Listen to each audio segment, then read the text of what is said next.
हमारी ये पहली क्लास होगी, ठीक है।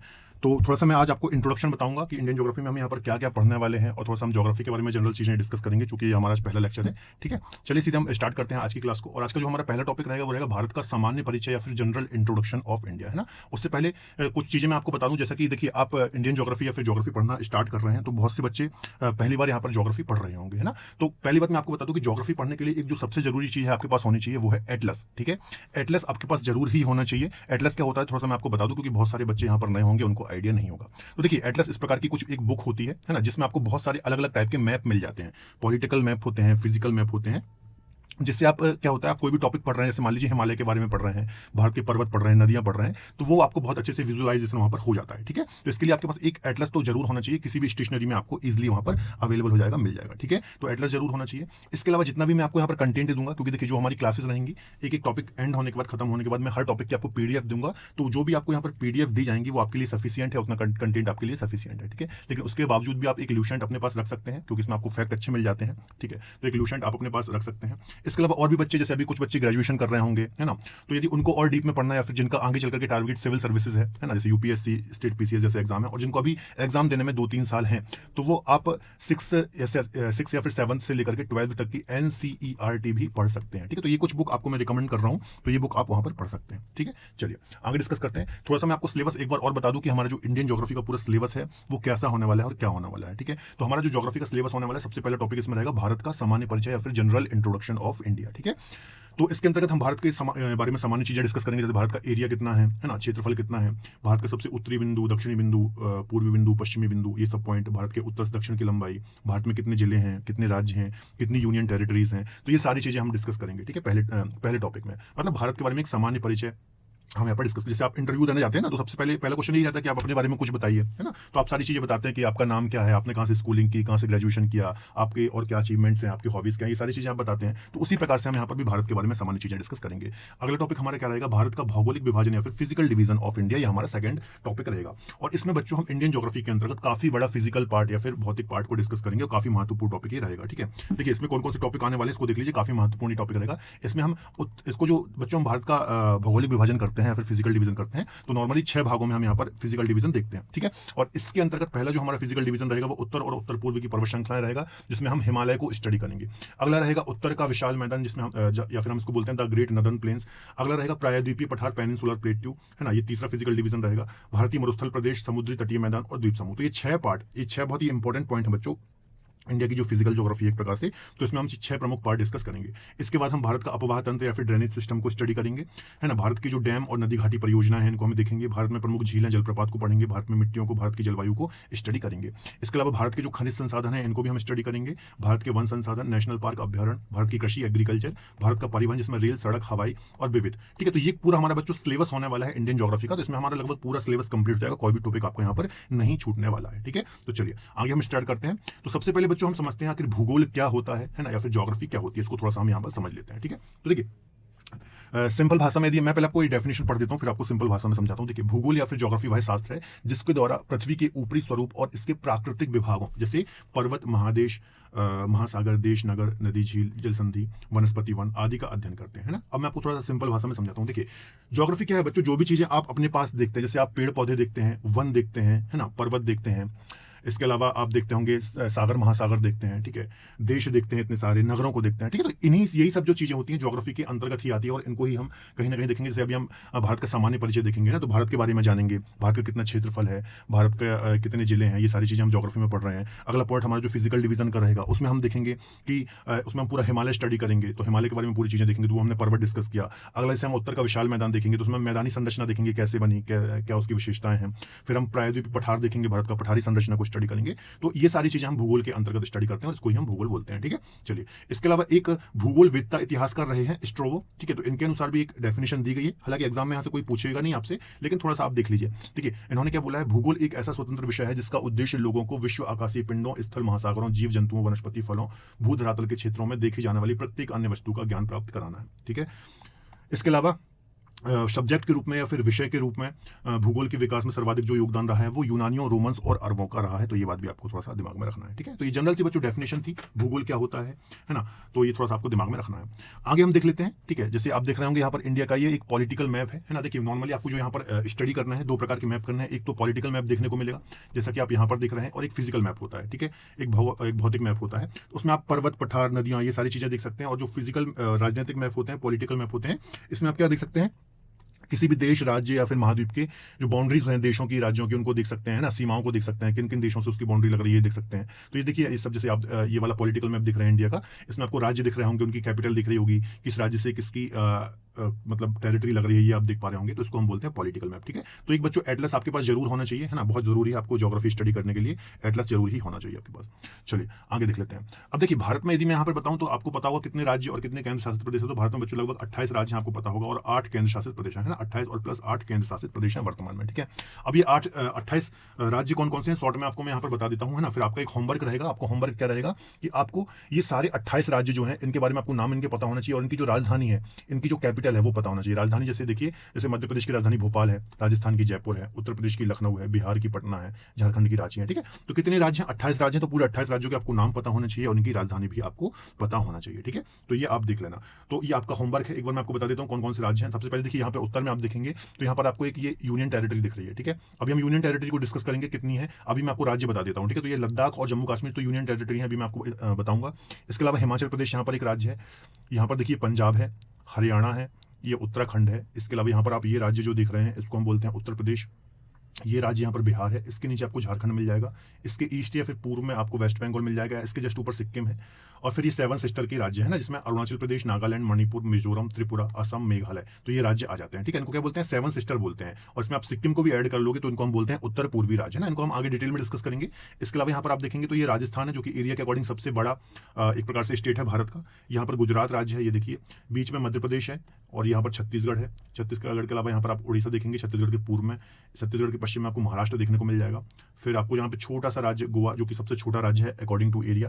फिर उसके नीचे कर्नाटक देखने को मिल जाएगा, है ना। यहाँ पर तेलंगाना, आंध्र प्रदेश और तमिलनाडु और केरला, ठीक है। तो बच्चों ये हमारे टोटल 28 राज्य हैं। अब इनकी आपको राजधानी और कैपिटल याद करना है, ये आपका होमवर्क है एक प्रकार से, ठीक है। तो ये 28 राज्य मैंने आपको बता दिए, इनको थोड़ा आपको लोकेशन देखना है, कौन सा राज्य कहाँ है, थोड़ा सा मैप में आपको स्टडी करना है, ठीक है, और इनकी कैपिटल याद करना है। तो ये 28 राज्य हो गए। अब बची 8 यूनियन टेरिटरी। तो इन 8 यूनियन टेरिटरी को मैं आपको थोड़ा सा बता देता हूँ। देखिए, तो 8 यूनियन टेरिटरी में पहली यूनियन टेरिटरी कौन सी है बच्चों, दिल्ली, है ना। दिल्ली जो कि हमारा एक राष्ट्रीय राजधानी क्षेत्र भी है, हमारी भारत की कैपिटल भी है। तो यहाँ पर आपको दिख रहा होगा ये दिल्ली है ना, ये दिल्ली है, हमारी कैपिटल भी है और एक यूनियन टेरिटरी भी है, तो आपको याद रखना है। इसके अलावा दूसरी जो हमारी यूनियन टेरिटरी है वो है चंडीगढ़, है ना। चंडीगढ़ कहाँ है, तो आपको दिख रहा होगा ये जो आपको राज्य दिख रहा है ये, है ना, ये, और यहाँ पर एक और राज्य दिख रहा है। तो ये राज्य है बच्चों पंजाब, और ये राज्य है हरियाणा, ठीक है। तो हरियाणा और पंजाब के बीच में यहाँ पर आपको दिखेगा एक शहर जिसका नाम है चंडीगढ़, है ना। अब चंडीगढ़ की क्या विशेषता है, चंडीगढ़ की ये विशेषता है कि ये पंजाब और हरियाणा की मतलब देखा जाए तो संयुक्त रूप से कैपिटल है। मतलब पंजाब की कैपिटल भी चंडीगढ़ है और हरियाणा की कैपिटल भी क्या है, चंडीगढ़ है ना। दोनों की संयुक्त रूप से ये कैपिटल है। इसके अलावा एक यूनियन टेरिटरी भी है, तो ये बात आपको याद रखनी है ना। आगे हम बात करेंगे दादर नागर हवेली और दमन द्वीप। तो आपको यहाँ पर देखने को मिलेगा, है ना, दादर नागर हवेली और दमन द्वीप। यहाँ पर 2 अलग अलग यूनियन टेरिटरी होती थी ये पहले, लेकिन वर्तमान में इनको जोड़ दिया गया है ना। देखिए क्या था, 2020 से पहले दादर नागर हवेली अलग यूनियन टेरिटरी होती थी और दमन और द्वीप अलग यूनियन टेरिटरी होती थी, है ना। लेकिन वर्तमान में क्या किया गया है, वर्तमान में इनको 2020 में इनको जोड़ दिया गया है और ये अब एक ही यूनियन टेरिटरी है, ठीक है। तो याद रखना है 26 जनवरी 2020 को इनको मर्ज कर दिया गया है और उसकी कैपिटल क्या है, दमन, है ना। यहाँ गुजरात वाले रीजन में आपको देखने को मिल जाते हैं दोनों। इसके अलावा एक है अंडमान निकोबार द्वीप समूह, ठीक है। तो ये कहां पर है, पोर्ट ब्लेयर में है, यहां पर आप देखेंगे, ठीक है। तो ये आपको याद रखना है, ये भी एक यूनियन टेरिटरी और सबसे बड़ा द्वीप समूह है जो कि बंगाल की खाड़ी में स्थित है ना। इसके अलावा आगे हम यदि बात करें तो अगला है लक्षद्वीप, ठीक है। लक्षद्वीप जिसकी कैपिटल क्या है, कवरत्ती इसकी कैपिटल है, यहां पर आपको देखने को मिल जाएगा। जम्मू कश्मीर की बात कर लेते हैं, जो कि 2019 में इसको घोषित किया गया था, और 31 अक्टूबर जो कि सरदार वल्लभ भाई पटेल की जयंती है, इस अवसर पर इसको हमने प्रभावी किया था और ये हमारी यूनियन टेरिटरी बनी थी जम्मू कश्मीर, है ना। और यहाँ पर आप जो देख रहे हैं इसको हम बोलते हैं लद्दाख। क्या बोलते हैं, लद्दाख। इसको भी 5 अगस्त 2019 को घोषित किया गया था और प्रभावी कब से हुआ था, 31 अक्टूबर 2019 से, ठीक है। तो ये 2 वर्तमान में न्यू यूनियन टेरिटरी है, इनकी डेट आपको याद रखना है 31 अक्टूबर 2019।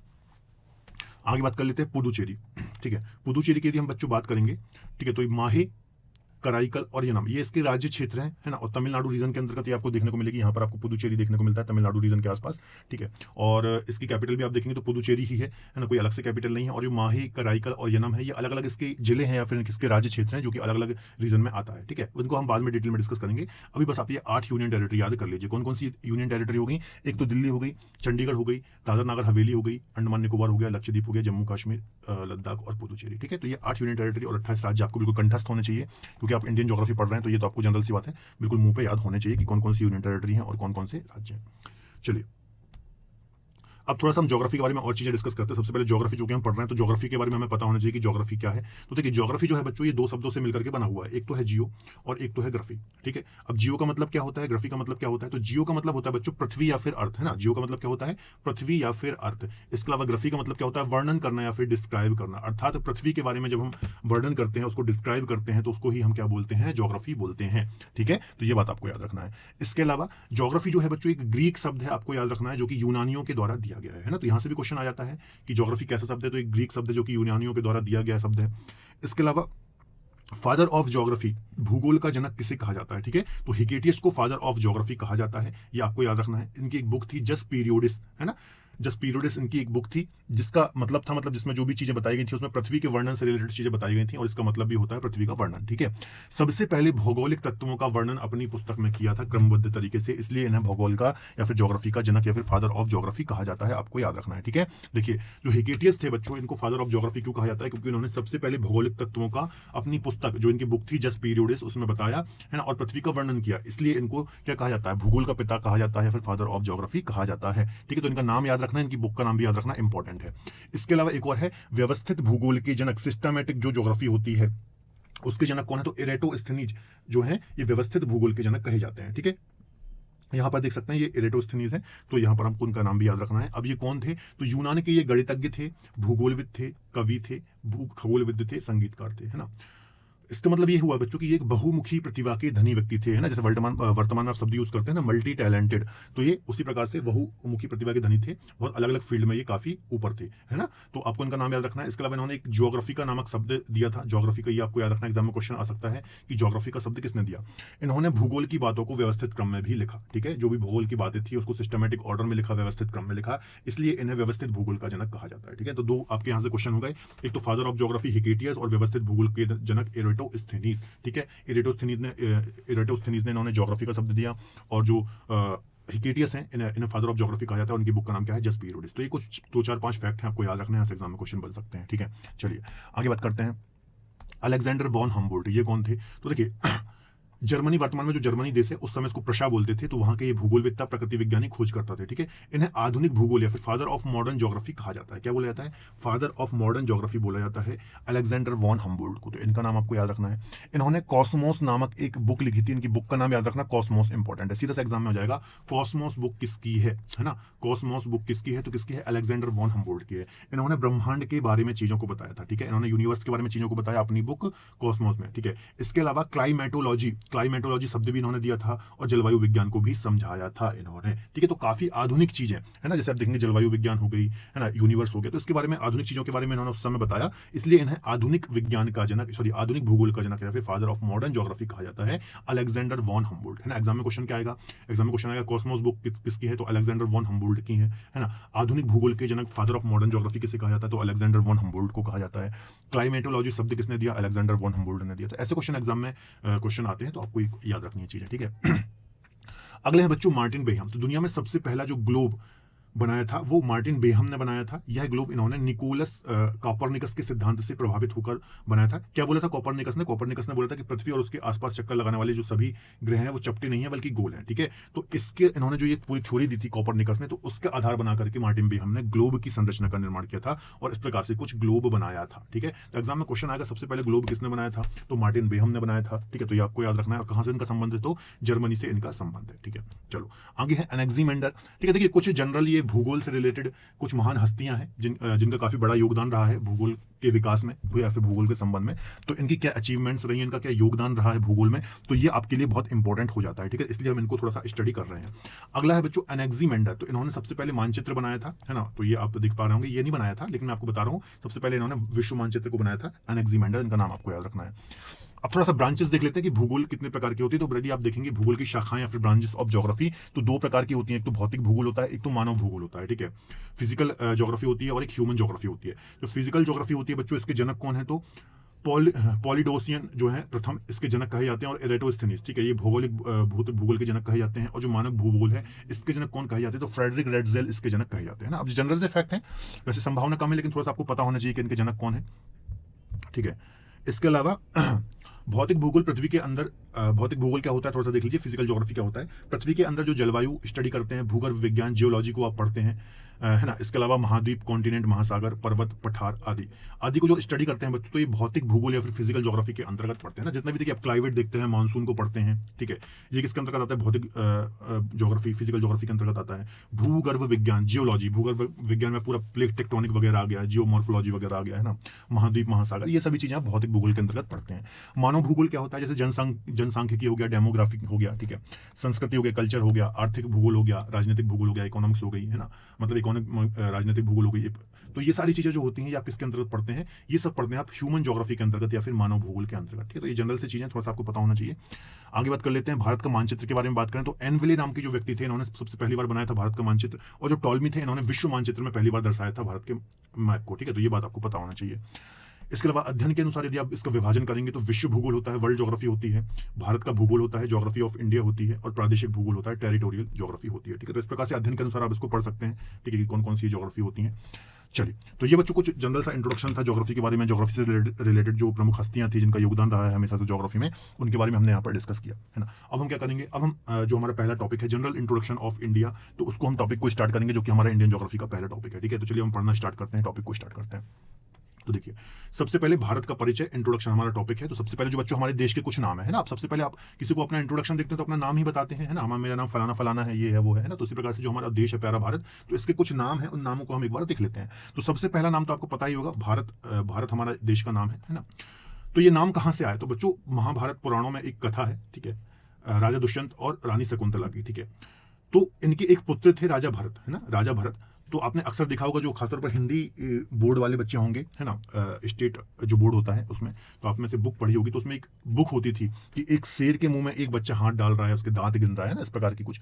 तो वही है राजा भरत, वही है कौन, राजा भरत, है ना। तो उन्हीं राजा भरत के नाम पे हमारे देश का नाम भारत पड़ा है, जो कि राजा दुष्यंत और रानी शकुंतला के पुत्र है ना। इनके नाम अक्सर आपने सुने होंगे, पुराणों में कथा आपको देखने को मिलती है इनके बारे में, ठीक है। तो ये आपको पता होना चाहिए कि राजा भरत के नाम पर ही हमारे देश का नाम भारतवर्ष या फिर भारत पड़ा है ना। देखिए, ऐसा माना जाता है कि जो राजा भरत थे ना बच्चों, राजा भरत के टाइम से ही डेमोक्रेसी जो होती है वो स्टार्ट हो गई थी। कैसे हो गई थी, राजा भरत के एक पुत्र थे, है ना, राजा भरत के पुत्र थे, ये काफी बहुत ज्यादा योग्य नहीं थे, है ना। मतलब क्या होता है ना कि राजा का पुत्र ही राजा बनता है, ऐसा होता था पहले। तो जो राजा भरत के पुत्र थे बहुत ज्यादा योग्य नहीं थे राजा बनने के लिए।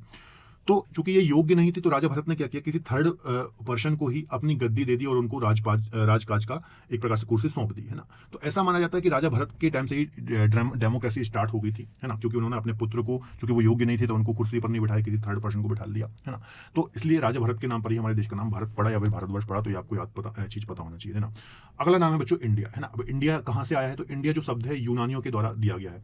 आप यदि वर्ल्ड मैप को स्टडी करेंगे तो आपको एक मेडिटेरियन सी, भूमध्य सागर देखने को मिलता है। भूमध्य सागर कहाँ है बच्चों, तो थोड़ा सा वर्ल्ड मैप में देखना, इसको खोजना, थोड़ा सा आप देखिए ज्योग्राफी में। यदि जैसे मैं आपको बता रहा हूँ कि यूनान, है ना, जैसे मैं बोल रहा हूँ भूमध्य सागर, तो इसको आपको थोड़ा सा देखना है, क्योंकि आपने नई नई ज्योग्राफी पढ़ना स्टार्ट की है। थोड़ा सा आपको वर्ल्ड मैप, इंडिया का मैप ये देखते रहना है ना। जैसे मैं आपको भूमध्य सागर बोल रहा हूँ, तो भूमध्य सागर आपको देखना है मैप में कहाँ है। यूनान बोल रहा हूँ, ग्रीस बोल रहा हूँ, तो इसका नाम आपको देखना है कहाँ है। तो भूमध्य सागर कहाँ पर देखने को मिलेगा आपको, अफ्रीका कॉन्टिनेंट और जो यूरोप कॉन्टिनेंट है उसके बीच में आपको मेडिटेरियन सी देखने को मिलेगा, भूमध्य सागर देखने को मिलेगा। वहां पर ही आपको एक देश देखने को मिलेगा यूनान, है ना, ग्रीस, जिसके ग्रीस नाम से जानते हैं वर्तमान में, है ना। तो उन्हीं यूनानियों के द्वारा भारत का नाम इंडिया दिया गया। कैसे दिया गया, देखिए यहाँ पर आप देखेंगे ना इंडिया, तो यहाँ पर एक नदी निकलती है जिसका नाम है इंडस। क्या नाम है इस नदी का, इंडस, ठीक है, इंडस। तो जब यूनानी लोग बच्चों भारत आए ना, तो उन्होंने देखा कि ये जो पूरा हमारा भारत है, भारतीय संस्कृति है, भारतीय सभ्यता है, ये इंडस रिवर के किनारे स्थित है, ठीक है। तो इसी इंडस रिवर से हमारे देश का नाम इंडिया निकल के आया। तो ये बात आपको याद रखना, जो कि यूनानियों या फिर ग्रीक्स के द्वारा दिया गया है, ठीक है। चलिए आगे देख लेते हैं, हिंदुस्तान नाम कहाँ से आया। तो हिंदुस्तान नाम जो है बच्चों, ये ईरानियों के द्वारा दिया गया है, पर्शियंस के द्वारा दिया गया है। देखिए, हमारा पड़ोसी है एक पाकिस्तान, पाकिस्तान का पड़ोसी है अफगानिस्तान, अफगानिस्तान के बगल में आपको एक देश देखने को मिलेगा जिसका नाम है ईरान, है ना। और ईरान को पहले बोलते थे फारस, है ना, और यहाँ के निवासियों को बोलते थे पर्शियन, है ना। तो जो ये पर्शियन लोग थे, सेम केस है बच्चों, जो इंडस रिवर है यहाँ पर आप देख रहे हैं, ये इंडस रिवर, इसके दो नाम है, एक तो सिंधु नाम है, है ना, एक तो सिंधु नाम है और एक इंडस नाम है। तो जब ये लोग भारत आए, सेम चीज है, तो उसी सिंधु नदी से क्या बना। अब देखिए जो ये फारसी लोग होते हैं ना बच्चों, तो ये क्या बोलते हैं, सा को हा बोलते हैं, सा प्रोनाउंस नहीं कर पाते, सा को हा प्रोनाउंस करते हैं, ठीक है। तो इस सिंधु से हिंदू बन गया और हिंदू से हिंदुस्तान बन गया। तो हिंदुस्तान नाम जो है ये पर्शियन लोगों की देन है, ईरानी लोगों की देन है, जिससे हमारे देश का नाम हिंदुस्तान पड़ा है। आर्यवर्त की आप बात करेंगे तो आर्यों का निवास स्थान आपको पता होगा, है ना। आर्य यहाँ पर मध्य एशिया वाले रीजन से आए थे और यहाँ पर उत्तर भारत में बसे थे, ठीक है। तो जहाँ पर आर्य निवास करते थे, आपने में से हिस्ट्री पढ़ी होगी लोगों ने, ठीक है। तो उनके निवास स्थान को आर्यवर्त कहा जाता था। जम्बूद्वीप की बात करेंगे तो प्राचीन ग्रंथों में कुछ द्वीपों की चर्चा की गई, जिसमें से जहाँ पर हमारा भारत स्थित था उसको हम जम्बूद्वीप बोलते थे, ठीक है। तो ये एंशियंट टेक्स्ट में आपको ये देखने को मिलता है नाम जम्बूद्वीप, तो ये बात भी आपको याद रखना है, ठीक है। तो भारत, इंडिया, हिंदुस्तान, आर्यवर्त और जम्बूद्वीप ये हमारे भारत के नाम है, आपको पता होना चाहिए, ठीक है। चलिए अब देख लेते हैं भारतीय संविधान में भारत के जो दो नाम हमें देखने को मिलते हैं, ये कौन कौन से। तो एक तो है इंडिया और एक तो है भारत, ठीक है। अब देखिए ये नाम तो हैं, जैसे आप देखते होंगे ना कि जैसे आप भी हैं तो आपके दोस्त आपको कुछ, मान लीजिए आपका कुछ भी नाम है ना, तो आपका घर में जो आपके पेरेंट्स हैं वो कुछ और बोलते होंगे, फिर आपके जो फ्रेंड्स हैं, है ना, दोस्त यार हैं स्कूल कॉलेज के, वो आपको कुछ अलग नाम से पुकारते होंगे, या फिर कुछ कूल नाम होगा आपका, है ना, वो अलग पुकारते होंगे। फिर आपका एक स्कूल का अलग नाम होगा।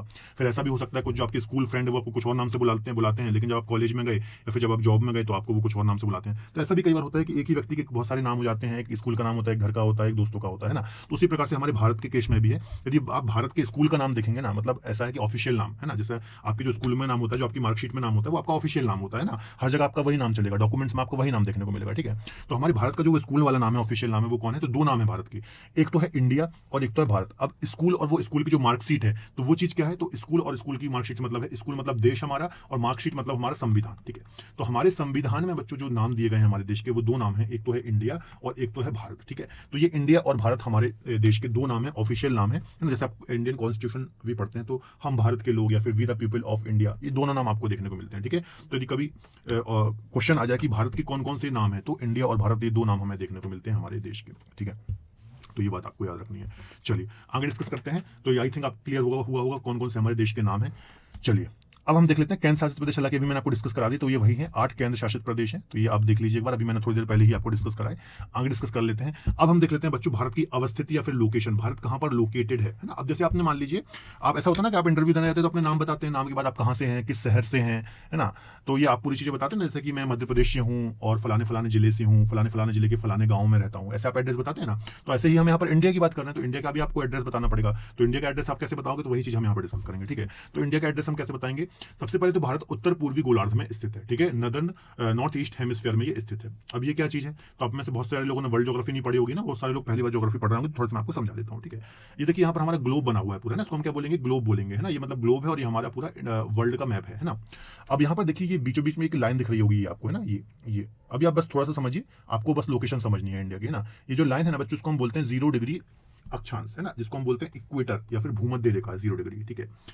तो इसके जो उत्तर में आप दिख रहे हैं, मतलब ये वाला पार्ट, ये वाला जो पार्ट दिख रहा है, ये पूरा पार्ट दिख रहे हैं, इसको हम क्या बोलेंगे, इसको हम बोलते हैं उत्तरी गोलार्ध। क्या बोलते हैं, उत्तरी गोलार्ध या फिर नदर्न हेमिस्फीयर, ठीक है। और इस लाइन के जो नीचे है ना बच्चों, दक्षिण में, इसको हम क्या बोलेंगे, northern hemisphere, sorry southern hemisphere या फिर दक्षिणी गोलार्ध, ठीक है। तो उत्तर वाले को उत्तरी गोलार्ध, दक्षिण वाले को दक्षिणी गोलार्ध, या फिर नॉर्थ वाले को नदर्न हेमिस्फीयर, साउथ वाले को सदर्न हेमिस्फीयर, ठीक है। तो ये हो गया। अब आपको यहाँ पर एक और लाइन दिख रही होगी, देखिए ये सीधी लाइन है, ठीक है। अब ये लाइनें वगैरह क्या होती है हम आगे डिस्कस करेंगे, ठीक है। ये इसको हम बोलते हैं 0 डिग्री देशांतर, है ना, 0 डिग्री देशांतर या अक्षांश देशांतर क्या है, आगे मैं आपको पढ़ाऊंगा, अभी टेंशन मत लो, ठीक है। 0 डिग्री देशांतर होती है ये। तो इसके जो ये पूर्व वाला हिस्सा है बच्चों, ये पूरा पूर्व वाला हिस्सा, इसको हम क्या बोलेंगे, पूर्वी गोलार्ध या फिर ईस्टर्न हेमिस्फीयर, और जो ये पश्चिम में इसको हम बोलेंगे वेस्टर्न हेमिस्फीयर। क्लियर है, ठीक है। अब हमारा भारत देखो कहां पर है, भारत यहाँ पर ये रहा, ठीक है, एशिया कॉन्टिनेंट में हमारा भारत है। तो अब यहां से यदि आपको भारत की लोकेशन बतानी हो, तो देखिए ये 0 डिग्री जो मैंने इक्वेटर बताई, इसके उत्तर में है, तो क्या हो गया, नॉर्थ हेमिस्फीयर हो गया, नॉर्थ हेमिस्फीयर बोलेंगे। और यदि आप देशांतर के हिसाब से देखेंगे तो ये कहां पर है, ये यहां पर स्थित है, इस गोले के अंदर स्थित है, तो हम क्या बोलेंगे, ईस्टर्न हेमिस्फीयर, ठीक है। तो इन दोनों को आप जोड़ दोगे तो क्या बोलेगा, नॉर्थ ईस्ट हेमिस्फीयर बोलेंगे, नॉर्थ ईस्टर्न हेमिस्फीयर, उत्तर पूर्वी गोलार्ध बोलेंगे, क्योंकि इस हिस्से में है ना हमारा भारतीय वाले हिस्से में है, तो उत्तर पूर्वी गोलार्ध में भारत स्थित होगा, ठीक है। तो सबसे पहले आपको बताना है कि भारत कहां पर स्थित है, भारत उत्तर पूर्वी गोलार्ध में स्थित है, ये बात आपको याद रखनी है, ठीक है। चलो आगे बात करते हैं। भारत एशिया महाद्वीप के दक्षिण एशिया में स्थित है और भारतीय उपमहाद्वीप का भाग है। तो अभी तो हमने देख लिया कि भारत हमारे ग्लोब में कहां पर स्थित है ना, विश्व में कहां पर है। अब आपको पता होगा कि भारत पूरे जो विश्व में है 7 महाद्वीप है ना। तो 7 महाद्वीप में से किस महाद्वीप का हिस्सा है, तो एशिया महाद्वीप है ना। एशिया महाद्वीप में आपको पता ही होगा एशिया महाद्वीप कहां है, तो उसको थोड़ा सा हम देख लेते हैं। देखिए एक मिनट रुकना, ठीक है। अब देखिए ये आप देख रहे हैं जो ये यहाँ पे मैं ड्रॉ कर देता हूँ। ये जो पूरा महाद्वीप है बच्चों, इसको हम क्या बोलते हैं? इसको हम बोलते हैं एशिया कॉन्टिनेंट। थोड़ा सा कॉन्टिनेंट भी बता देता हूँ कि ये एशिया है ना। यहाँ पर आप देख रहे हैं ग्रीन से, ये यूरोप कॉन्टिनेंट है, ये अफ्रीका कॉन्टिनेंट है, ये नॉर्थ अमेरिका कॉन्टिनेंट है, ये साउथ अमेरिका कॉन्टिनेंट है, ये ऑस्ट्रेलिया कॉन्टिनेंट है, ये अंटार्कटिका कॉन्टिनेंट है ना। तो ये कितने कॉन्टिनेंट हो गए? 1 2 3 4 5 6 है ना, और एक 7। तो ये 7 टोटल बच्चों कॉन्टिनेंट हैं। आर्कटिक अंटार्कटिक भी है यहाँ पर, ठीक है। तो ये 7 टोटल कॉन्टिनेंट हो जाते हैं हमारे यहाँ पर, हमारे पूरे विश्व में। तो उसमें से एक सबसे बड़ा जो कॉन्टिनेंट है वो कौन सा है? एशिया कॉन्टिनेंट है, ठीक है। तो इसी के एशिया कॉन्टिनेंट में हमारा देश स्थित है। तो हम सबसे पहले कॉन्टिनेंट बोलेंगे, है ना। तो भारत एशिया महाद्वीप के दक्षिण एशिया में स्थित है। तो एशिया हमने महाद्वीप बता दिया। अब एशिया महाद्वीप में भी आप देखो, एशिया मैंने कहाँ बताया था? ये पूरा एशिया बताया था, ये पूरा एशिया है, ये पूरा एशिया है। अब यहाँ से बीच से एक लाइन खींच दो एशिया की, तो दक्षिण एशिया में हम आएंगे। तो दक्षिण एशिया में हम स्थित है, ठीक है। इसके अलावा भारतीय उपमहाद्वीप का भाग है, ठीक है। भारतीय उपमहाद्वीप से क्या मतलब है, तो इसको भी जरा हम देख लेते हैं। देखिए भारतीय उपमहाद्वीप से क्या मतलब है? भारत के जो पड़ोसी हैं, जैसे पाकिस्तान हो गया, नेपाल हो गया, है ना, बांग्लादेश हो गया, पूरा इंडिया हो गया, श्रीलंका हो गया, मालदीव हो गया। तो ये सभी जो देश है ना बच्चों, ये भारतीय उपमहाद्वीप के अंतर्गत आते हैं और इंडियन प्लेट में स्थित है ना। इंडियन प्लेट क्या है ये सब हम बाद में डिस्कस करेंगे। अभी बस आपको याद रखना है कि भारतीय उपमहाद्वीप में भारत के जो प्रमुख पड़ोसी हैं, पाकिस्तान, बांग्लादेश, नेपाल, भूटान, श्रीलंका, मालदीव, तो ये सब भारतीय उपमहाद्वीप के अंतर्गत आते हैं, है ना। तो आप कैसे बताएंगे? सबसे पहले तो भारत उत्तर पूर्वी गोलार्ध में स्थित है, एशिया महाद्वीप में स्थित है, एशिया महाद्वीप में भी दक्षिण एशिया में स्थित है। इसके अलावा भारतीय उपमहाद्वीप का ये पार्ट है, ठीक है। तो इतनी चीजें आपको पता होना चाहिए। भारतीय उपमहाद्वीप में इंडिया, पाकिस्तान, नेपाल, भूटान, बांग्लादेश, श्रीलंका और मालदीव आते हैं ना। अब भारतीय उपमहाद्वीप में देखिए यहाँ पर एक मैप बनाया है, ये देखिए ये, ठीक है। पाकिस्तान हो गया, नेपाल हो गया, भूटान हो गया, बांग्लादेश हो गया, श्रीलंका हो गया, मालदीव हो गया, अंडमान निकोबार हो गया, लक्षद्वीप हो गया, ठीक है। लक्षद्वीप तो हालांकि सॉरी ये तो हमारे देश की पार्ट ही है, लेकिन मैं आपको बता रहा हूँ कि मालदीव हो गया, श्रीलंका हो गया, बांग्लादेश हो गया, नेपाल हो गया, और क्या हो गया आपको इसको म्यांमार को नहीं रखना, एक बात याद रखना, ठीक है। तो ये सारे देश जो हैं ये किसके अंतर्गत आते हैं? ये हमारे इंडियन सब कॉन्टिनेंट या फिर भारतीय उपमहाद्वीप के अंतर्गत आते हैं, आपको याद रखना है, ठीक है। चलो आगे बात करते हैं। आगे भारतीय उपमहाद्वीप दक्षिण एशिया में एक भौगोलिक क्षेत्र है। यह भारतीय प्लेट पर स्थित है जो हिमालय से हिंद महासागर की ओर प्रक्षेपित है ना। मतलब भारतीय उपमहाद्वीप को वो एक्सप्लेन कर रहा है कि यहाँ पर आपको पता होगा हिमालय पर्वत स्थित है, ठीक है। तो हिमालय के दक्षिण में जो इंडियन प्लेट में देश स्थित है, इंडियन प्लेट क्या होती है इस समय आपको बताऊंगा, है ना। आगे जैसे जैसे हम पढ़ेंगे, अब वर्ल्ड ज्योग्राफी भी पढ़ेंगे, है ना। हालांकि ये इंडियन ज्योग्राफी का कोर्स है, मेरा वर्ल्ड ज्योग्राफी का कोर्स भी है, वो हम स्टार्ट करेंगे, अभी स्टार्ट नहीं हुआ है वो।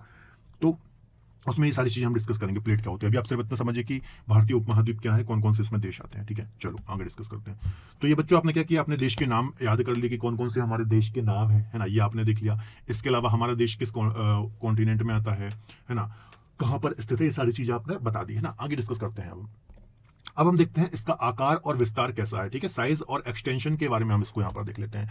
तो यदि आप क्षेत्रफल की बात करेंगे, है ना, क्षेत्रफल की बात करेंगे तो 32,87,263 वर्ग किलोमीटर इसका क्षेत्रफल है, ठीक है। क्षेत्रफल क्या होता है? क्षेत्रफल मतलब जैसे हमारा भारत हुआ, ठीक है, यहाँ पर देख लेते हैं, भारत का मैप भी होगा, ठीक है। यहाँ पर भारत का मैप नहीं है, कोई दिक्कत नहीं है। जैसे हमारा ये भारत है, ठीक है, ये हमारा भारत है। शॉर्ट में मैं आपको यहाँ पर इंडिया का इस प्रकार से मैप बना देता हूँ, ठीक है। शॉर्ट में मैंने मैप बना दी, ठीक है। तो ये जो भारत का पूरा एरिया है बच्चों, है ना, तो ये कितना है? तो इसको यदि आप नापेंगे तो कितना आएगा? 32,87,263। जैसे आप घर वगैरह लेते हैं ना, प्लॉट वगैरह लेते हैं, तो उसका आप मेजरमेंट करते हैं ना कि फल इतने बाई इतने का है, उसका क्षेत्रफल कितना है। तो उसी प्रकार से भारत का क्षेत्रफल बताया जा रहा है 32,87,263 वर्ग किलोमीटर में। आपको ये क्षेत्रफल याद रखना है।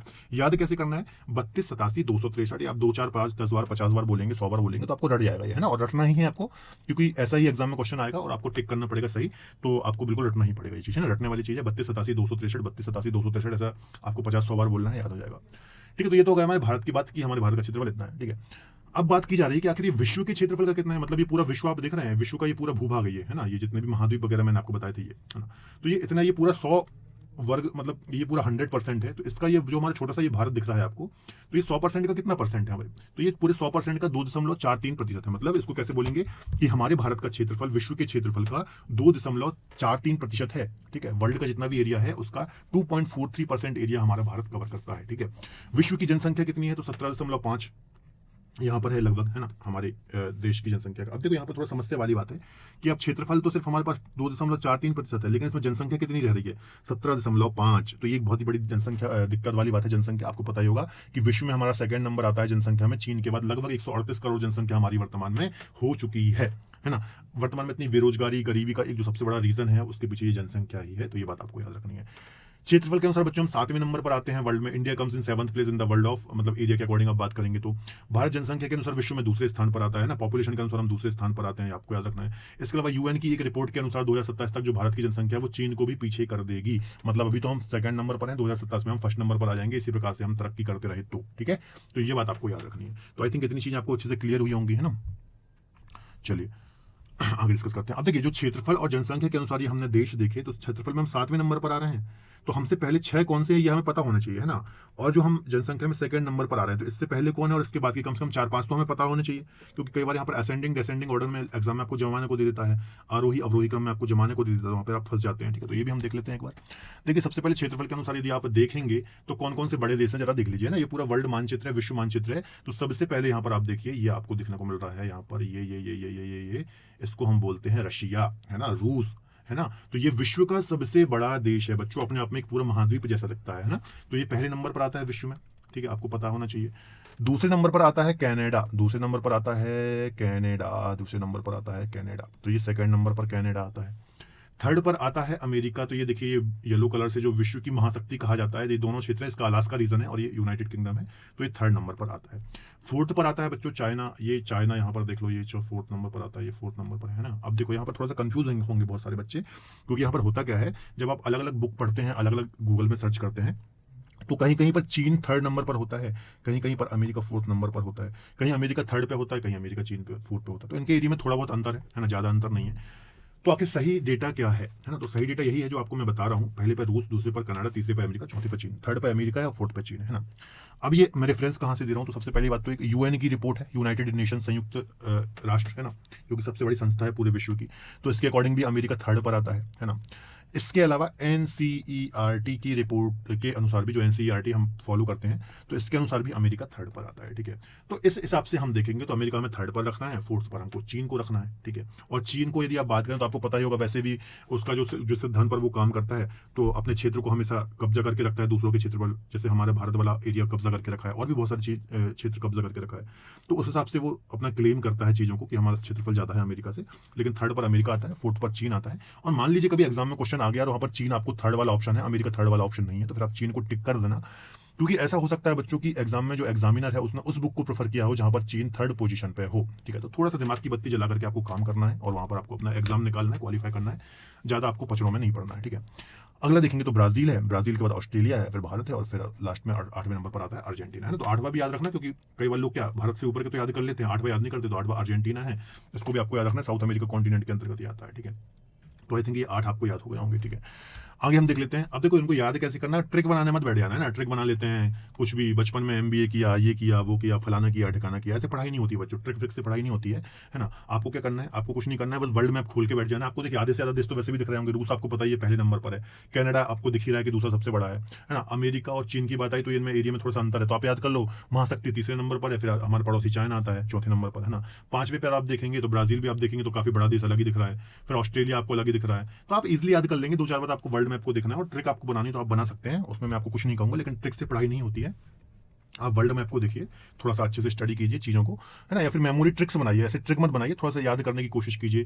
कि जैसे आप देखिए, जैसे मैंने आपको बताया कि जो महाशक्ति है वो तीसरे नंबर पर आती है ना, तीसरे नंबर पर आती है, हमारा पड़ोसी चौथे नंबर पर है महाशक्ति के बाद, हम 7th नंबर पर है। तो ऐसे कुछ चीज़ों से याद करेंगे तो चीज़ें इजिली याद हो जाएंगी। जनसंख्या की बात कर लेते तो पहले पर चीन है, दूसरे पर भारत है, आपको पता ही है। अब महाशक्ति यहाँ पर भी तीसरे पर है, तो देखिए यहाँ से तो कॉमन हो गया चीज़ कि अमेरिका क्षेत्रफल में भी तीसरे पे है, जनसंख्या में भी तीसरे पर है। फिर आता है इंडोनेशिया, इंडोनेशिया हमारा पड़ोसी ही है, यहाँ पर आप देखेंगे सबसे बड़ा द्वीप समूह है विश्व का। फिर पाकिस्तान और ब्राजील इस प्रकार से 5वें और 6वें नंबर पर ये आते हैं। ठीक है, तो ये आपको याद रखना है। चलिए थोड़ा सा 2 मिनट का टाइम दीजिए।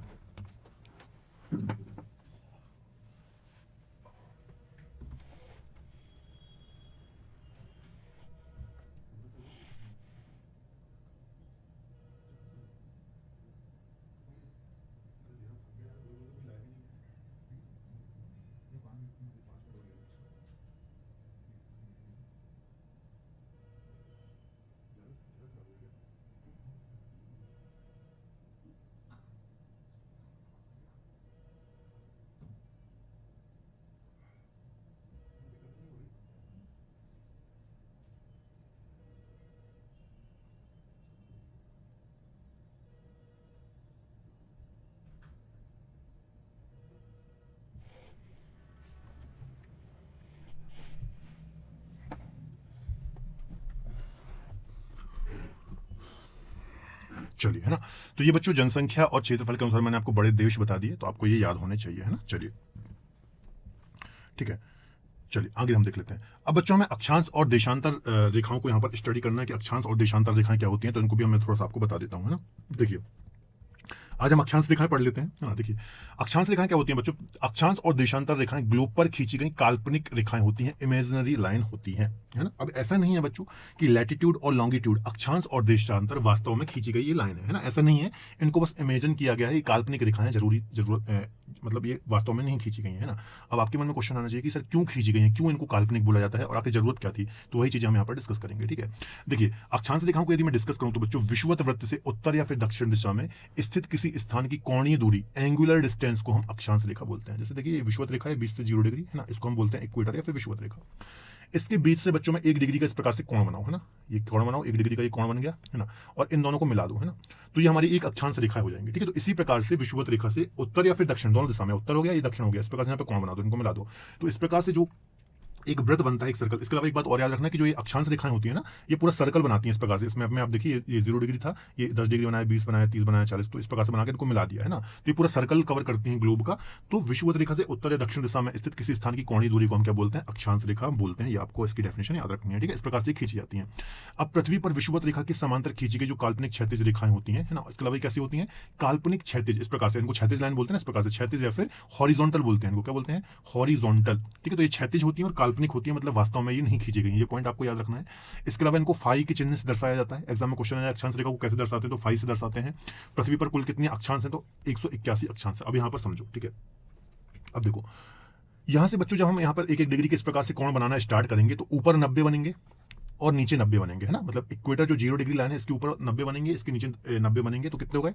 9 दूनी 18, 180 हो गए, और प्लस बीच वाली 0 डिग्री इक्वेटर प्लस 1, तो कितने हो गए? 181, ठीक है। तो टोटल अक्षांशों की संख्या कितनी है? 181 है, आपको याद रखना है, ठीक है। विषुवत रेखा के ऊपर 90 बनेंगे और नीचे 90 बनेंगे और एक बीच में, तो 181 अक्षांश है टोटल, है ना। अब यहाँ पर देखिए, थोड़ा सा क्या होता है कि बच्चे कंफ्यूज होते हैं, एग्जाम में कभी कभी घुमा देता है। तो यदि कभी एग्जाम में क्वेश्चन आ जाए कि अक्षांश कितने हैं टोटल, तो अक्षांश की बात करेंगे तो 181 है, लेकिन विषुवत रेखा कितनी है, विषुवत रेखाएं कितनी है, सर्कल कितने हैं, तो आपको टिक करना है 179। कैसे? क्योंकि देखिए, जब आप 90 डिग्री पोल में जाएंगे ना बच्चों, तो यहाँ पर कोई लाइन नहीं खींचेगी, यहाँ पर सिर्फ एक पॉइंट रखेगा, है ना। तो पॉइंट रखेगा, तो ये 1 और 1 2, तो 181 में से 2 माइनस कर दोगे तो 179 बचेगा। मतलब अक्षांश 181 है, लेकिन विषुवत रेखा की बात की करेंगे तो 179 होंगे, ठीक है। तो यहाँ पर कंफ्यूज मत होना, क्योंकि पोल्स पर कोई रेखा नहीं खींचेगी, सिर्फ एक पॉइंट रखाएंगे, ठीक है। तो ये आपको याद रखना है। तो ये देखिए, अक्षांश कितने? 179 है, और 2 ध्रुव हैं, 2 पोल्स हैं, तो ये आपको याद रखना है। प्रमुख रेखाएं देख लीजिए, जैसे एक 0 डिग्री अक्षांश होती है, जिसको हम इक्वेटर बोलते हैं, जो कि पृथ्वी को 2 बराबर भागों में विभाजित करती है, बीचों बीच से खींची जाती है इस प्रकार से, है ना। कर्क रेखा होती है, जो कि भारत के बीचों बीच से होकर गुजरती है, इसको हम बोलते हैं 23.5 डिग्री उत्तरी अक्षांश, और एक होती है 23.5 डिग्री दक्षिण अक्षांश, है ना। अब स्पेशली मैं कर्क और मकर रेखा को क्यों बता रहा हूँ, ये अभी हम डिटेल में डिस्कस नहीं करेंगे, है ना, थोड़ा सा शॉर्ट में बता देता हूँ। देखिए, इसको हम स्पेशली इसलिए बनाते हैं कि कर्क रेखा और मकर रेखा ऐसा क्षेत्र होता है कि वर्ष में कभी ना कभी इस क्षेत्र में सूर्य सीधा चमकता है, ठीक है। सूर्य की किरणें इस रीजन में वर्ष में कभी ना कभी एक बार सीधी चमकती हैं। बाकी जो ऊपर के क्षेत्र है, यहाँ पर हमेशा मतलब सूर्य की किरणें जो होती हैं वो तिरछी चमकती हैं, है ना। तो ये जो कर्क रेखा और मकर रेखा के बीच का क्षेत्र होता है, ये गर्म क्षेत्र होता है, उष्ण क्षेत्र होता है, इसलिए इनको हम कर्क रेखा और मकर रेखा को स्पेशली मेंशन करते हैं। इसके ऊपर 66.5 वाली को बोलते हैं आर्कटिक, और 66.5 दक्षिण वाली को बोलते हैं अंटार्कटिक। ऊपर 90 डिग्री को बोलते हैं उत्तरी ध्रुव, नीचे 90 को बोलते हैं दक्षिण ध्रुव। तो ये कुछ रेखाएं हैं, आपको याद रखनी है, महत्वपूर्ण है, इंपॉर्टेंट है, ठीक है। चलो आगे बात कर लेते हैं। ये मकर रेखा हो गई, ये वही चीज सारी लाइन है जो मैंने आपको भी यहाँ पर बताई, ठीक है। इसके अलावा बच्चों, 2 अक्षांश रेखाओं के बीच के, मान लीजिए एक अक्षांश रेखा है और ये 2 है, तो इनके बीच का जो गैप होता है कितना होता है? लगभग 111 किलोमीटर इनके बीच की दूरी होती है। तो ये आपको याद रखना है, 1 डिग्री के बीच की ये दूरी होती है ना। तो ये भी आपको थोड़ा सा दिमाग में रखना है, इंपॉर्टेंट है, ठीक है। चलिए, ठीक है। देशांतर रेखाओं की भी बात कर लेते हैं। देशांतर रेखाएं क्या होती हैं? ऐसी रेखाएं जो उत्तरी ध्रुव को दक्षिणी ध्रुव से मिलाती हैं और ऊर्ध्वाधर होती हैं, देशांतर रेखाएं कहलाती हैं। अब देखिए, ये उत्तरी गोलार्ध हो गया और ये नॉर्थ पोल हो गया, ये साउथ पोल हो गया, ठीक है। अब इसको आप यदि इस प्रकार से मिला देंगे, इस प्रकार से, ठीक है, तो एक देशांतर रेखा बन जाएगी, फिर मिला देंगे, फिर एक देशांतर रेखा मिल जाएगी, है ना। तो इस प्रकार से ये देशांतर रेखाएं होती हैं, उत्तर और दक्षिण ध्रुव को आपस में मिलाती हैं, ठीक है। तो और ये ऊर्ध्वाधर होती हैं, आपको एक बात याद रखना है, एक दूसरे के वर्टिकल होती हैं। अब इनका काम क्या होता है? तो इसका काम होता है समय निर्धारण करना और स्थिति बताना, ठीक है। जैसे अक्षांश रेखाओं में मैंने आपको बताया था ना, अभी अक्षांश रेखाओं में क्या बताया था, ये क्यों होती है? इसका काम होता है किसी भी देश के जलवायु प्रदेशों का निर्धारण करना, है ना, कि कहाँ की जलवायु कैसी है, किस रीजन की जलवायु कैसी है, वहां का क्लाइमेट कैसा है, ये बताना होता है इन रेखाओं का काम, ठीक है। जैसे आप बताते हैं ना कि भारत की जलवायु उष्णकटिबंधीय मानसूनी जलवायु है, तो भारत कहीं ना कहीं यहाँ पर कर्क रेखा के आसपास स्थित है ना। तो इस रीजन से ही हम डिसाइड करते हैं कहाँ का क्षेत्र, मौसम कैसा होगा, कहाँ की जलवायु कैसा होता है। तो इसके लिए ये अक्षांश रेखाएं काम आती हैं। और देशांतर रेखाओं का काम क्या होता है? देशांतर निर्धारण करना और स्थिति को बताना। जैसे अभी हम इंडिया की लोकेशन डिस्कस करेंगे तो वहां पर हम अक्षांश देशांतर रेखाओं का यूज करेंगे। कुल कितनी रेखाएं होती है? तो 360 है ना। अब देखिए ये पूरा सर्कल नहीं कवर करती है देशांतर रेखाएं। मतलब ये क्या होता है कि या उत्तर नॉर्थ पोल से साउथ पोल में लाई जाएंगी, फिर इसके अपोजिट भी सेम एक रेखा होगी, ठीक है। तो ये लगभग कितनी होती है? 360 होती है यहाँ पर, ठीक है। इसके अलावा अक्षांश रेखाएं देखिए व्रत ना होकर अक्षांश रेखाएं रेखाएं ना होकर बल्कि व्रत है जो कि पृथ्वी के चारों तरफ घूमती हैं, जबकि देशांतर रेखाएं व्रत ना होकर बल्कि रेखाएं एक ध्रुव से शुरू होकर के दूसरे ध्रुव पर समाप्त हो जाती हैं। जैसे फॉर एग्जांपल, जैसे जो अक्षांश रेखाएं बच्चों ग्लोब का पूरा सर्कल कवर करती हैं, ठीक है। लेकिन देशांतर रेखाएं क्या होगी? एक साइड से खींची जाएगी और उसके अपोजिट जो दूसरी होगी, तो इनको हम दो अक्षांश रेखाएं बोलेंगे, है ना। एक ये हो गई और दूसरी ये हो गई, है ना। इसलिए इनकी संख्या कितनी है? 360 है और इनकी 180 या फिर 181 है, ठीक है। तो कंफ्यूज मत होना। तो ये अर्धव्रत होते हैं एक प्रकार के। इसके अलावा जो दो देशांतर रेखाएं होती हैं समांतर नहीं होती, पैरेलल नहीं होती एक दूसरे को। तो ये बात भी आपको याद रखना। जैसे पैरेलल क्या होता है? समांतर ही होता है ना, एक रेखा ये है एक ही है, जबकि ये इस प्रकार से खींची जाती है, तो एक दूसरे के समांतर नहीं होती। ये पॉइंट भी आपको याद रखना। और ये अर्धवृत्ताकार होती हैं, सेमी सर्कुलर फॉर्म में ये होती हैं, ठीक है। इसके अलावा 0 डिग्री जो एक अक्षांश है, इससे पूरे विश्व के समय को डिसाइड किया गया, जिसको प्रधान मध्याह्न रेखा प्राइम मेरिडियन बोलते हैं। पूर्वी और पश्चिमी गोलार्ध में इसको बांटती है ना। देखिए जो ये बीच से एक रेखा गई है, जैसे हमने अभी इक्वेटर अक्षांश में देखा था, उसी प्रकार से 0 डिग्री देशांतर होती है, जिसको हम क्या बोलते हैं? प्रधान मध्याह्न रेखा, ठीक है। तो ये भी पृथ्वी को दो बराबर भागों में यहाँ पर डिवाइड करती है। पूर्वी वाले को हम बोलते हैं पूर्वी गोलार्ध और पश्चिम वाले को बोलते हैं पश्चिमी गोलार्ध। तो ये बात आपको याद रखनी है यहाँ पर, ठीक है। चलिए इसके अलावा देखिए भूमध्य रेखा से आप ध्रुवों की ओर जाएंगे तो यहाँ पर इनके बीच की दूरी कम होगी। देखिए इस प्रकार से ये होती है, इस प्रकार से जैसे जैसे आप इनके पोल्स की ओर जाएंगे तो दूरी इनकी कम होती जाती है ना। तो याद रखना है भूमध्य रेखा से ध्रुवों की ओर जाने पर इनके बीच की दूरी क्या होती है? कम होती जाती है। 0 डिग्री अक्षांश रेखा और 0 डिग्री देशांत रेखा एक दूसरे को अटलांटिक महासागर में काटती है ना। अब ये देख लेंगे, जो 0 डिग्री इक्वेटर मैंने आपको बताया और 0 डिग्री जो मैंने आपको देशांतर बताई, तो ये एक दूसरे को कहां पर क्रॉस करती है? तो एक अटलांटिक ओशन है, अटलांटिक महासागर है। आपको मैप में देखना है, अपने एटलस में देखना है एक दूसरे को कहां काटती है, तो अटलांटिक ओशन में काटती है। देशांतर रेखाओं को पूर्वी देशांतर रेखा पश्चिमी देशांतर रेखा में बांटा गया है, इसलिए देशांतर रेखाओं को दो बराबर भागों में विभाजित किया गया है। 180 पूर्वी देशांतर और 180 पश्चिमी देशांतर रेखा एक ही होती है ना। मतलब देखिए क्या बोल रहा है ये कि देशांतर रेखाओं को, जैसे देखिए यहाँ से 0 डिग्री से इस साइड चलना प्रारंभ करेंगे और इस साइड प्रारंभ करेंगे तो 180 इस साइड होंगी और 180 इस साइड होंगी, ठीक है। तो 180 वाले को दो रंग बोलेंगे हम, पूर्वी देशांतर और पश्चिमी देशांतर, ठीक है। तो ये दोनों एक ही रेखा होती है, आपको याद रखना है, कंफ्यूज नहीं होना है। विषुवत रेखा पर दो देशांतर रेखाओं के मध्य सर्वाधिक दूरी जैसे जैसे ध्रुवों की ओर बढ़ते हैं कम होती जाती है। सर्वाधिक दूरी कहां पर होगी? इक्वेटर पर होती है। और विषुवत रेखा पर दो देशांतरों के बीच की दूरी 32 किलोमीटर होती है। इसका मतलब यह है कि इनके बीच की सर्वाधिक दूरी कहां पर होती है? इक्वेटर में होती है, क्योंकि ध्रुवों की ओर जाने पर इनके बीच की दूरी धीरे धीरे कम होते जाती है। तो सर्वाधिक दूरी ऑब्वियसली बात है इक्वेटर पर होगी, है ना। तो जनरल सा एक पॉइंट है। इसके अलावा वह देशांतर रेखा जो लंदन के ग्रीनविच से होकर के गुजरती है, इसको हम 0 डिग्री देशांतर बोलते हैं, है ना। 0 डिग्री के पूर्व में स्थित देशांतर पूर्वी देशांतर रेखा, 0 डिग्री के पश्चिम में स्थित रेखा को पश्चिमी देशांतर रेखा बोलते हैं। ग्रीनविच रेखा को प्रधान मध्याह्न रेखा बोलते हैं। वही बोल रहा है जो भी मैंने आपको बताया। 0 डिग्री को क्या बोलते हैं? प्रधान मध्याह्न बोलते हैं। इसके पूर्व में जो लाइन है इनको हम बोलेंगे पूर्वी देशांतर, जो पश्चिम में इनको हम बोलेंगे पश्चिमी देशांतर, है ना। और भारत कहां पर है? पूर्वी देशांतर पर है, अभी मैंने आपको बताया, ठीक है। अब देखो ये सभी वही चीजें बोल रहा है, इनको भी मैं ज्यादा डिटेल में नहीं जाऊंगा, आपको थोड़ा देख लीजिए ये लाइन। पृथ्वी अपने अक्ष पर 360 डिग्री घूमने में 24 घंटे का समय लगाती है, अतः पृथ्वी की 1 डिग्री घूमने में 4 मिनट का समय लगता है और 4 मिनट का अंतर आता है। मतलब एक देशांतर से दूसरे देशांतर में जो सूर्य को घूमने में टाइम लगता है ना, लगभग 1 डिग्री में 4 मिनट का समय लगता है। और भारत को आप देखेंगे तो भारत की समय देखा क्या है? 82.5 डिग्री पूर्वी देशांतर पर भारत स्थित है। तो इस प्रकार से बोला जाता है ना, भारत इंग्लैंड से करीब 5.5 घंटे आगे है। तो इस आधार पर कैलकुलेट करके बोला जाता है। जब हम वर्ल्ड ज्योग्राफी पढ़ेंगे बच्चों तो वहां पर मैं आपको ये डिटेल में पढ़ाऊंगा। अभी सिर्फ मैं आपको अक्षांश देशांतर रेखा इसलिए पढ़ा रहा हूं क्योंकि इनका बार बार जिक्र आता है, तो आपको एक अंडरस्टैंडिंग हो जाए, ठीक है।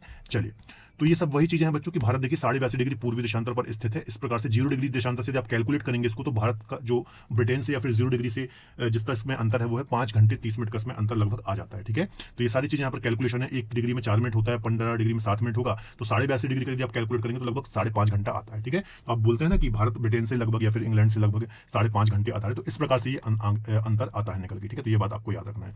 इसके अलावा सामान्यतः ग्लोब पर अनंत अक्षांश रेखाएं देशांतर रेखाएं खींची जा सकती है और इनके जाल को ग्रीड कहा जाता है। मतलब इस प्रकार से जो जाल बनते हैं इनके, तो ये जाल को क्या कहा जाता है? ग्रीड कहा जाता है। तो ये बच्चों अक्षांश और देशांतर रेखाएं थी, ठीक है। तो आई थिंक आपको समझ में आए होंगे, ठीक है। तो फिलहाल आज की लेक्चर में हम इतना ही पढ़ेंगे। आगे का जो पहला टॉपिक है हमारा भारत का सामान्य परिचय, इसको हम अगले टॉपिक में अगले दिन डिस्कस करेंगे, ठीक है। तो आई थिंक आपको क्लास समझ आई होगी। मिलेंगे अगले लेक्चर में, तब तक अपना ख्याल रखिए। धन्यवाद।